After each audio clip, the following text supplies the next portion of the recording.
Olá, estamos aqui na TV Câmara para mais um relatório sobre como anda o surto de coronavírus na nossa cidade, no estado de São Paulo e Brasil e mundo afora. Eu sou o Dr. Wagner Ligabó, eu sou vereador da cidade de Jundiaí, presidente da Comissão de Saúde, da qual participam o vereador Ed Carlos, o vereador Valdeci, o vereador Arnaldo da Farmácia e o vereador Cícero da Saúde. Estamos aqui representando, então, essa parte da Comissão de Saúde e Previdência para dar algumas informações a vocês. É importante dizer que todas as atitudes feitas pelo governo municipal seguem as regras preconizadas pelo Ministério da Saúde, mas Jundiaí tem que se destacar que saiu na frente, fazendo a sua contenção, pulou na frente, porque quem pula na frente vai conseguir fazer uma contenção melhor da propagação da doença. Então, Jundiaí está fazendo o seu contingenciamento perfeito e isso aí poderá trazer frutos. E que significam frutos? Uma disseminação da doença em menor escala e com menos doentes graves, tá certo?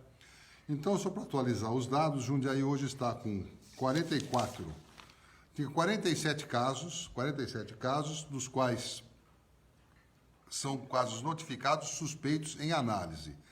Então, desses 47 casos, 14 casos já foram descartados, deram negativo, e os 33 que sobram estão no domicílio aguardando resultado de prova dos laboratórios que fazem a análise, tá certo? Mas não tem ninguém internado, não tem ninguém em UTI, então quer dizer, nesse aspecto, Jundiaí vai muito bem, e isso é muito importante. Outra coisa é o estado de São Paulo, que houve um aumento de ontem para hoje de 164 casos para 196 casos. Foram 32 casos, então teve um aumento aí mais ou menos de 20%. A tendência disso é aumentar mesmo, é esperado, tanto é que São Paulo se previne para ter um contingente de pacientes que necessitem de terapia intensiva, de grande monta, e que acontece? Só que a contaminação e a propagação é lenta. Então, quanto mais a gente fizer a contenção, esse sacrifício de ficar em casa, esse sacrifício de se preservar, de lavar a mão, todas essas coisas, é muito importante porque nós vamos fazer com que a doença se propague, ela vai se propagar, mas de forma lenta e administrável. Se ninguém se prevenir, todo mundo se misturar, vai ter um boom de doentes ao mesmo tempo, e aí vai ser muito difícil gerenciar a situação. Por isso que a Prefeitura de Jundiaí está firme, e tanto o governo do Estado de São Paulo, mas aqui em Jundiaí, a Prefeitura com seu staff, todo mundo está tendo uma visão muito séria, muito responsável, sobre ter uma visão muito difícil sobre o aspecto econômico, mas de manter as suas pessoas conscientizadas da importância de ficarem em seus domicílios, principalmente as pessoas acima de 60 anos. Tem algumas perguntinhas que fizeram aqui, que a nossa direção de jornalismo da TV Câmara perguntou, assim, aonde não devo frequentar? É lógico que está mais do que esclarecido que esse vírus é um vírus facilmente transmissível, mais fácil de transmitir que o vírus da gripe. É um vírus de multiplicação rápida e que tem uma vida média um pouco longa.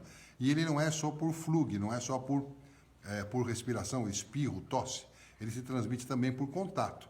Então, você coloca a mão num lugar que o indivíduo suado colocou a mão, ou cumprimenta uma pessoa, leva alguma mucosa na boca, no olho, no nariz, você pode contrair a doença. Outra coisa importante é que a grande maioria das pessoas portadoras não tem sintoma nenhum, por isso que a gente fala tanto para as crianças não ficarem com as avós, porque a maioria das crianças, foi feito um estudo recente no Japão, que quase 40% das crianças que não tinham sintoma nenhum eram portadoras do vírus. Não tinham doença, mas eram portadoras. Tá certo? Então, a pergunta, que locais evitar? Locais que tenham muita gente. Então, você tem que evitar aglomerações, de preferência qualquer coisa, culto religioso, cinema, ir ao shopping center, ir fazer compras em lugar que tenha muita gente. E a proximidade de 1,5 metro tem que ser respeitada. Então, é meio complicado, mas você tem que evitar isso. Pergunta-se agora assim, que cuidado eu tomo quando eu vou, por exemplo, no supermercado, ou vou fazer uma compra numa farmácia? Primeiro, você tem que parecer mal-humorado. Você não tem que cumprimentar ninguém, pegar na mão de ninguém. Parece que você foi lá bravo, entendeu? Então, essa é uma atitude super importante. E depois fazer a higienização na entrada e na saída. E muito cuidado na hora de fazer a compra e com as pessoas que estão ao seu lado. E fazer uma compra rápida sem ficar... seja bem objetivo na compra. E de preferência, fazer compra não em grandes supermercados, em supermercados que sejam, ou mercados que sejam perto da sua casa. Como usar o álcool gel? O álcool gel se usa assim, você está com a mão, não tem água e sabão por perto, você pega, dá uma camada generosa de álcool gel, passa por cima, vai acima do pulso, passa pela mão, entre dedos, faça bem a massagem, dedo por dedo, e espere secar. Não seque na roupa ou seque no papel. Não, espere o álcool gel secar, que aí está tudo certo. Mas a preferência é você fazer a higienização com água e sabão. Quem deve usar máscara? Máscara, hoje está preconizado o seguinte, quem deve usar máscara é o profissional de saúde, médico, enfermeiro, quem atende algum paciente, desde que o paciente não tenha sintomas gripais. Se o indivíduo vai por conta de uma dor de cabeça, ou vai por causa de uma cólica renal, o doente não precisa usar máscara, só o médico ou o enfermeiro quem o atende. Agora, se o paciente tem algum processo gripal, seria conveniente ele usar também. E agora, outra coisa, quando ir ao pronto atendimento, só vá à UBS, só vá à PA, só vá ao hospital quando você estiver com febre que não cessa, ou pode ser ter febre que não cessa, e sintomas respiratórios, assim, falta de ar que você não tem, você está com dificuldade para respirar, está arfando, está difícil de respirar, batendo asa de nariz, você está com, repentinamente, que o sintoma é rápido, né? Você começa a sentir esse desconforto respiratório. Aí está na hora de você ir. Por outras causas, por favor, fique em casa, principalmente os idosos. Tá certo?